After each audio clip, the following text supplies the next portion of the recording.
Chakra11 achieves two results: the stealing of the outward boundary, generating the activity of personality, and the reconnection of the astral link. Now, Chakra11 achieves these two results by the clarification of the koshas. The koshas, this clarification of the koshas, achieves these results. The koshas are the mental product of the chakras, which layer the etheric or pranic energy freed from body formation and body maintenance. By concentrating the koshas with the astral content outlined up here, the activity of personality is stilled and the astral link established in waking life. On the back of this chart, this time I included a little graph that I did for a class in Theosophy. And look on the very back. Now on the very back, you have on your left side a list of what are called the lokas. And the lokas are the astral sheaths of the world. A lot of times in anthroposophy they talk about when you incarnate coming through the 7 planetary systems. Those are the lokas. And we live in these 7 astral sheaths, or the lokas, sometimes called the astral light. And these are very much associated with the chakras. You can say the conditions that create the lokas are the chakras. So the chakras are the reality, the spiritual conditions that as you incarnate, you actually incarnate into the place of your destiny. And as you do, you actually bring an orientation to the lokas. And in a sense, in Devakan, which is sort of heaven, the time between death and rebirth, you have designed how you will orient yourself to the lokas so that you may carry out your destiny or karma. So as we incarnate, we go through the lokas. And as we go through the lokas, a microcosm of the astral light is created for our own being. And those are called the koshas. And so associated with each of our chakras, we have this mentality. The chakras are a condition of reality. And the koshas are like a mental product, similar to the astral light, the lokas, that we as individual beings have associated with our chakras. We can think of them as layers, eventually, of the fluid etheric. But the fluid etheric actually has different layers of mentality. And these are called the koshas. Now the work we do in Chakra11, even though it is engaging the chakras, is with the koshas. This is one of the things that hasn't been understood so much in the West. It hasn't been brought explicitly from the East to the West. And people many times will say they're doing chakra work. No way, Jose. You're not doing chakra work. You're doing work with the koshas. We don't have access to the chakras. We have access to these mental products of the chakras. And we engage the astral content with the koshas, with our mental capacity. And in doing so, we begin to vibrate or stimulate the chakras. If we are effective. Most of the effects that we experience in the practice of meditation is actually an effect on the kosha. when we get all the buzzes, all those symptoms, those are in the kosha. If you purify the Muladhara chakra, then you would be a phenomenal being, only the first chakra. If you actually overcame all the bound ways that personality is bound, even the first chakra, then you would be recognizable as a saint or a spiritual being or someone who had achieved a great deal of enlightenment. So we aren't usually doing very much to the chakras at all. We are actually just buzzing around in our koshas, which are mental as opposed to spiritual in their real essence. But we are attempting to awaken the Kundalini, steer it in the chakras, and to purify the chakras and have the Kundalini rise. And in doing that, then we make significant progress spiritually. That is the goal, but it's very seldom the result, I'm afraid. So is the koshas, are they, I'm trying to think metaphorically, are they like looking at the chakras through shades, or are they like dealing with a middleman or a secretary to the chakras who passes on?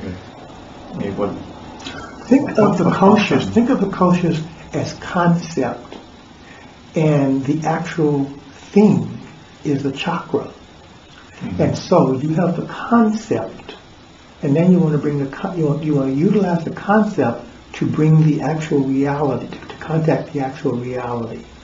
So koshas are like concept. They're not the actual object, the actual condition, reality that the concept refers to. And so through that living concept of a kosha, we can engage it. We can engage it with the astral content. We can say, we can make that kosha, the concept, more pure, more resonant with the reality. See, the concept, the kosha, is out of resonance. It doesn't really reflect reality. It's like having a poor model of the universe. So we're living in a poor model of the universe. These koshas, our koshas, are making a pure model of the actual spiritual reality.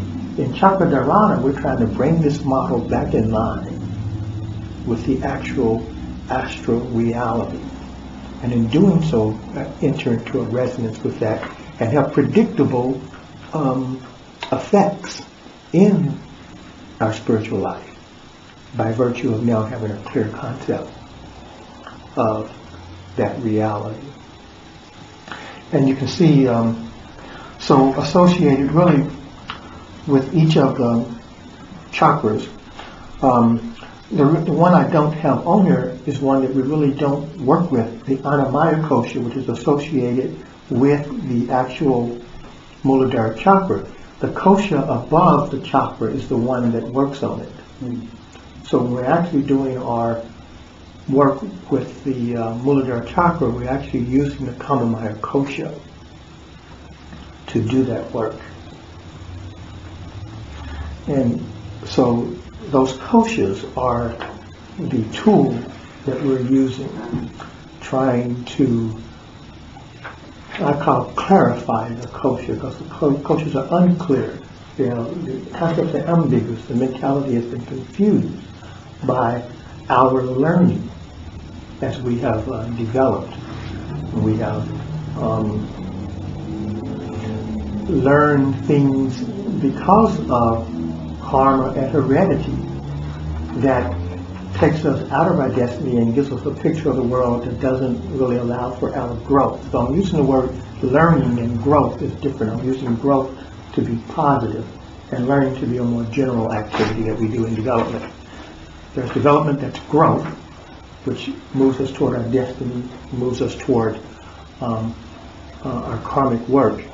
And then there's learning, which is general, which doesn't necessarily move us. It develops us, but it doesn't move us toward achieving our destiny. And so, as due to heredity, the hereditary impulses, we have learning that doesn't take us. And then That learning becomes our personality, and then we project that personality outward. And it creates a boundary between the true loka world, the astral light that we created in Devakan, so that we would have a place in the world that would allow us to do our work, and it creates a boundary between that reality that would serve us and our own spirit, on our own chakras. So we have this boundary, and so the world is sort of pushed. So in a sense, we can't gain true knowledge about our spiritual work because of that boundary. Now, if you look at the page behind the chart,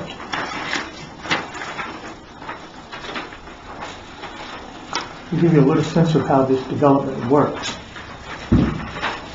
So when we incarnate and we come through the lokas, at each point we actually send out a vibration. We create a vibrational reality that is unique to us as we come through the 7 planets or come through the lokas. Now this is really, later on, in the higher level, will be a spiritual resource to our early development. If this hadn't taken place, there wouldn't really be any life. But as a possibly, they call it the model body. We generate up here in these higher koshas and lokas the vibrational uniqueness that will later, when we begin to develop physically, will inform us astrally, inform the etheric from above in terms of how it needs to develop if it's going to carry out its destiny. And so we create that as we incarnate.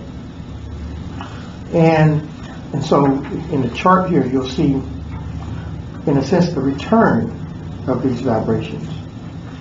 In the other chart, the one on the back, you have the downward moving arrow, and you have these vibrations being created at each point, sort of going outward. Those are the vibrations that are going to be available to us as resources when we begin to actually develop, as we come through, as we incarnate through the 7 planets or through the 7 lokas, through the lokas. And then, as we actually are conceived and are now our physical beings down here in the Muladharam or in the Burloka, then these higher ones, in a sense, you can think of them as now vibrations are collapsing. If you're familiar with in electronics, you know that electromagnetism, how motors work. You have a current moving through a wire. As the current moving through a wire, it actually sends a vibration out, perpendicular to the motion. And when that current stops, the vibration collapses. The reason we have so-called AC/DC, oscillating current, is because it goes through, it stops, the vibration collapses, and as the vibration crosses the wire, guess what it does? It causes the current to go in the opposite direction.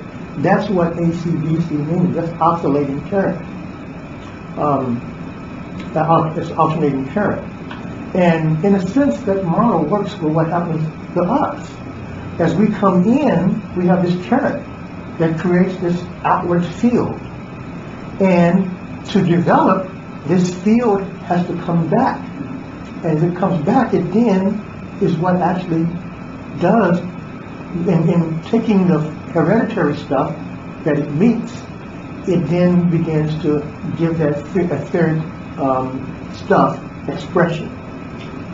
It's related to about memory, forgetting, and then... Well, not at this point.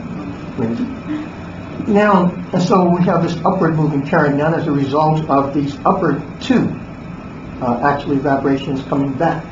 And in a sense, that's essentially what is the resource of the model body. And that we can say it's this astral energy is resolved. And in its resolution, it actually is how we are initially developed.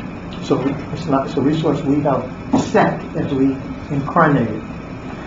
And if there wasn't for that resource, then there would be no development, early development. That's why we're in the will forces, we're in sympathy. All our development is coming out of this astral realm, out of our connection with the higher astral light. And so, but this is the key thing though. As we do this etheric development, the current of living comes back through, it generates another outward going vibration. This is the personality. This is our body, mind, personality, which is now expressing itself in the world. Now, this is where the problem arises. If that outward going etheric body, mind, personality doesn't remain in touch with a higher model body, then it will create a boundary between itself and the world that it has created to carry out its destiny. It creates a boundary zone. And that lower astral, when it comes back to aid our further development, it can't penetrate through that boundary. And so we don't gain the resource to continue to develop. And so, and there's a rhythm to how this will work. The red and the red above develops the red below. Then the blue develops the blue. Well, and this is our human. This is where we become human. We're human because we have this yellow line, which develops itself. So the vibration that went out comes back in, and it pulls us up out of animality and into human consciousness. Out of what? Out of animality and into human consciousness. This, everything below that is an animal nature, but this possibility of human being is what our ego force emerges. Now, and as you can see, what has to happen next is that for further development to take place, these lower astral light has to be able to penetrate back across here. But we're pushing it away. So by grace, we would develop to the ego level. But developing beyond that depends on how we are learning in our development and how we relate to the astral resources that we're actually holding at bay because of our learned personality.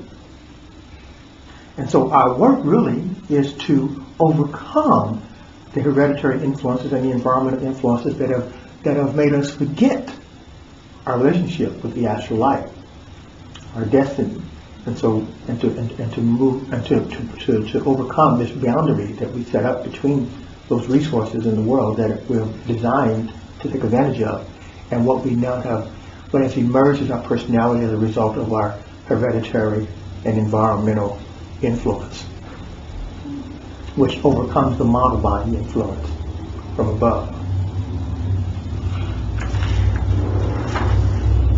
Turn to the page after that one on the back. You can see how I've shown this. These are the boundary areas between the outward going etheric personality and the inward coming astral that was generated when we were incarnated. So we create these boundary areas that push against the world. Now there's some references on here to how the limbs, how the head, heart, lung, and limb are related to this condition. When the way that we do cross over this boundary unconsciously is how we receive astral energy through the limbs. People who are aware of Geoffrey and Steiner know that Steiner always draws the human body. The limbs are ray-like, and things are raying into the limbs. Well, that is essentially the condition of crossing, the way we cross over this boundary is through receiving that. We've set this boundary up, but we can ray across it with our limbs. And what we're trying to do in the work, in our spiritual work, is overcome these boundaries. And once we overcome these boundaries, I didn't bring the other charts, then this energy here begins to push us up through the higher chakras. As this resource comes back, it pushes us on upward through the higher blue and higher red, and we start moving up through the higher levels of what Steiner refers to as spirit life, spirit man, and spirit self.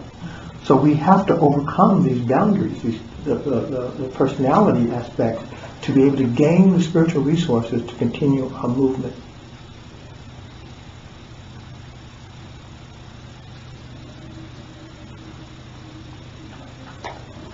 And so in Chakras11 is the way that we're reconnecting to the model body.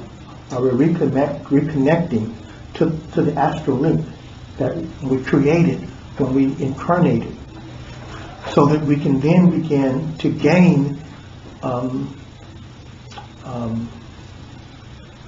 access to the spiritual resources that are actually coming at us from the world right now, that we actually put into the world. We created a karmic condition, and there were resources in the astral life at this level that are available to us, that we're now pushing away. To the degree that our development, our growth stops, is the degree that we are pushing and creating those boundaries. And so we don't have access to the spiritual resources that we brought in to the world, that we now are actually resisting. So we are all, to a certain degree, resisting those. And it's almost an inevitable struggle that's going to take place also. We are going to be influenced by heredity. The environment isn't going to perfectly relate to us. So we're going to have, at that point, we're going to be given the ego forces. We're going to be carried up through that level of development. And then we're going to have to deal with the fact that we now have a personality that isn't totally consistent with, it's what Steiner refers to as, is referred to in others, it's called, where genies come from, or genie come from. Our genie is, in a sense, the way we remain connected with the model body. And that genius is what allows us to overcome that, the personality that has emerged out of environment and heredity, so we can connect again with those resources that we brought into the world, and therefore do what karmic work we need to do. And one of the more direct ways that we do that is through Chakra11. Chakra11 achieves two things. It steals the personality, the learned personality, and it reconnects with the astral content, so that we can then regain our genius, or our genie, so that we can begin to. Now, in a sense, when this happens, this is actually the tone that we deal with in eurythmy. When there's this crossing of your etheric mind-body expression and that astral, the tones, there's a tone. And those tones are the eurythmy tones. This is actually when we start to develop eurythmy as a way of helping with this process to overcome the personality. In the personality, we become deaf. If we push away, we become deaf to that music. And eurythmy is a way of overcoming it to a certain degree.